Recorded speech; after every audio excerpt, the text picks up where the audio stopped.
பொதுவாக மூட்டு வலி வருவதற்கு கால்சியம் சத்து குறைபாடு, டி வைட்டமின் உடலில் போதுமானது இல்லாமல் இருப்பது, நமது உடலே கால்சியம் சத்து எனப்படுகிற சுண்ணாம்பு சத்தை உட்கிரகிக்கிற தன்மை நமது இரத்தத்தில் உடலில் இல்லாமல் இருப்பது போன்றவைகளே பெரிய காரணங்களாகும் மூட்டு வலி வருவதற்கு.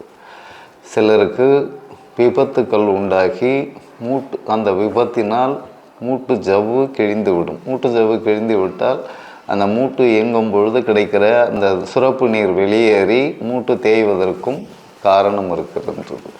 சரி, இந்த கால்சியம் சத்து குறைபாடு அதாவது அதிகமாக ஏசியில் இருப்பவர்களுக்கு சூரிய ஒளியில் உடலை ஒரு நாளைக்கு 20 நிமிடமாவது காட்ட வேண்டும்.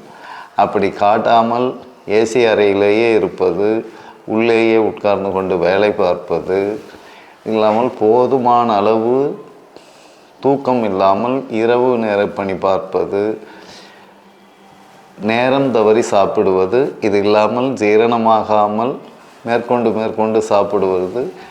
இப்பொழுது ஜீரணமாகாமல் நீங்கள் மேற்கொண்டு சிற்றுணவையோ இந்த கார வகைகள், இனிப்பு வகைகள் போன்ற இந்த சிற்றுண்டிகளை, ஸ்நாக்ஸ் எனப்படுபவர்களை எடுத்துக்கொள்ளும் பொழுது உங்களுக்கு ஜீரணத்திறன் முழுசும் இல்லாமல் போவதால் வாய்வு உண்டாகி, இந்த வாய்வு உடலில் அதிகமாவதாலும் மூட்டு வலி உண்டாகிறதுக்கு காரணம் நிரம்பவே அதுக்கான வாய்ப்பு உள்ளது.